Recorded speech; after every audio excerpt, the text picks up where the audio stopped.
A forma como conduzimos nossas vidas serve como um testemunho real de nossa lealdade e autenticidade como seguidores. Meras palavras parecem ter um significado limitado neste contexto. Palavras não podem substituir a obediência, nem as obras religiosas. O verdadeiro teste de nossa fé reside em obedecer à vontade de Deus. Meras declarações de fé têm pouco valor sem uma vida que reflita os princípios divinos.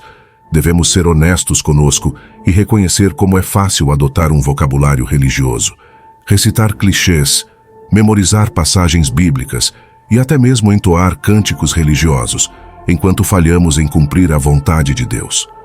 De fato, até Satanás cita as Escrituras e os demônios reconhecem a existência de Deus, conforme diz Tiago, capítulo 2, versículo 19.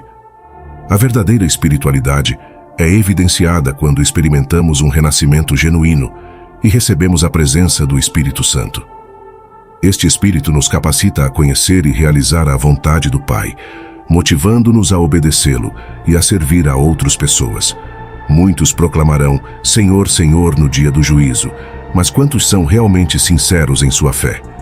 Há aqueles que professam Cristo com lábios, mas suas vidas contradizem essa profissão. Vivem em uma mentira tão profunda que até eles mesmos acreditam nela. Estão genuinamente chocados quando percebem que Jesus não os reconhece. Essas pessoas vivem uma mentira tão intensa que se tornam prisioneiras dela. Muitos estão iludidos, acreditando sinceramente que são cristãos salvos, filhos de Deus. No entanto, caminham nesta terra sem perceber que estão à beira do abismo. Jesus nos alerta sobre o auto-engano e a falsa segurança baseada apenas em palavras de fé. Ele nos lembra da importância de um coração transformado e de uma vida que reflita verdadeiro compromisso com Deus. O verdadeiro discipulado implica em um relacionamento pessoal com Deus e disposição para submeter-se à sua autoridade, renunciando próprios desejos. Jesus adverte não apenas aqueles que o rejeitam abertamente, mas especialmente aqueles que se consideram crentes, frequentam igrejas e participam de atividades religiosas, mas cujas vidas não refletem a verdadeira fé. Na Bíblia, encontramos orientações sobre como devemos conduzir nossas vidas em diferentes aspectos, como no casamento, na administração financeira, na paternidade e em muitos outros. Como filhos de Deus, somos chamados a agir de acordo com os princípios divinos. É importante ressaltar que até mesmo grandes homens de Deus como Davi, Abraão e Moisés cometeram pecados, mas o que os distinguia era o arrependimento sincero após o erro. Ao pecarmos, espera-se que nos comportemos de maneira particular, nos arrependamos e busquemos perdão. Esta atitude diferencia os salvos dos não salvos. Enquanto estes continuam com suas vidas após o pecado, os salvos buscam a reconciliação com Deus, como Davi fez no Salmo 51. Mateus capítulo 10, versículos 32 e 33, nos lembra da importância de confessar a Cristo diante dos homens, pois aquele que o negar será negado diante do Pai. Charles Spurgeon nos lembra de que a relação que temos com Cristo aqui na terra refletirá nosso destino no dia do julgamento. Se Cristo é precioso e querido para nós, seremos preciosos e queridos para Ele. Nossa resposta a Ele nesta vida determinará nosso relacionamento com Ele na eternidade. Cristo deve ser mais do que um pensamento ocasional em nossas vidas. Ele deve ser o centro, a fonte de nossa esperança e alegria. Devemos compreender que nossa resposta a Cristo aqui na terra moldará nosso relacionamento com Ele no futuro.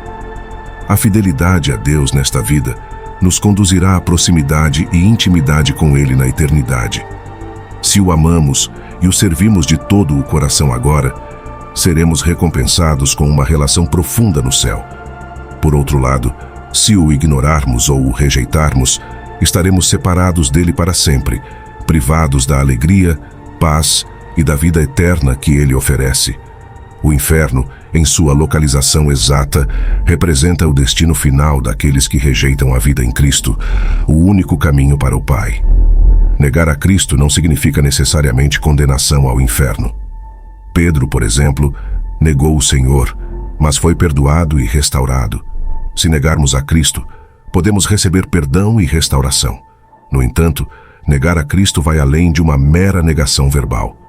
Podemos professá-lo com os lábios, mas negá-lo com nossas ações. A obediência aos mandamentos de Cristo é tanto um sinal quanto um teste de nosso amor por Ele. Jesus nos lembra que amá-lo implica em obedecer-se seus mandamentos, não apenas em sentimentos ou emoções. Se verdadeiramente o amamos, demonstraremos isso em nossas ações e obediência. Sente-se, ele nunca disse, se você me ama, suas emoções lhe dirão. Não, Jesus disse, se você me ama, continue meus mandamentos.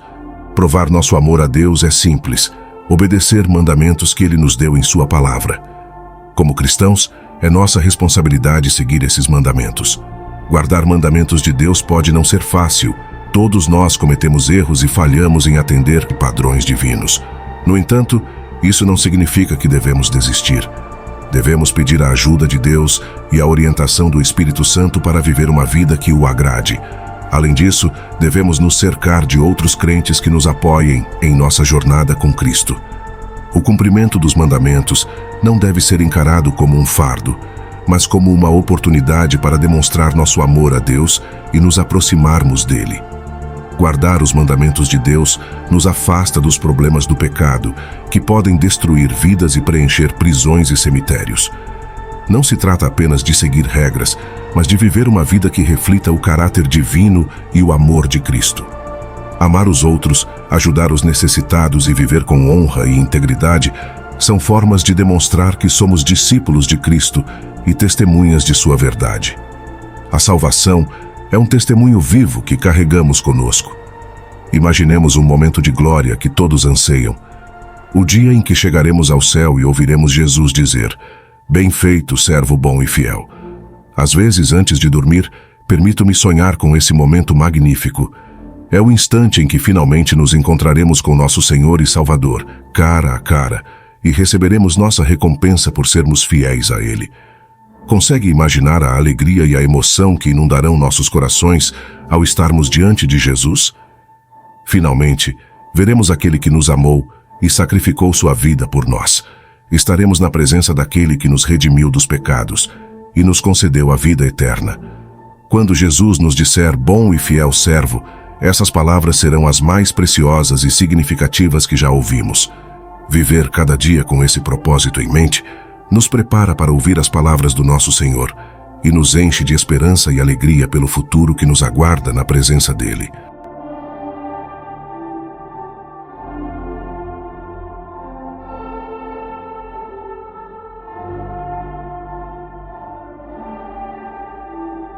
É muito importante viver a base da fé que temos em Deus e na sua palavra, a Bíblia. Orar a Deus e sentir sua mão poderosa agindo em nosso favor e nos ajudando, conforme nos admoesta em Filipenses capítulo 4, versículos 6 e 7. Mas embora acreditemos e tenhamos fé em Deus, tem situações que precisamos de uma ajuda além da que Deus nos dá, como médicos se precisarmos e remédios se também precisarmos. Se não fosse preciso médicos, remédios e tratamentos, nem existiria, não é verdade? A ansiedade é um mal mundial. Bilhões de pessoas sofrem por causa desse mal. Pensando em ajudar tais pessoas a lidar e tratar essa doença, na descrição ou no primeiro comentário fixado, tem uma ótima ajuda para lidar contra essa coisa terrível. Confiram lá. E não se esqueçam de se inscrever no canal, curtir, comentar e compartilhar esse vídeo.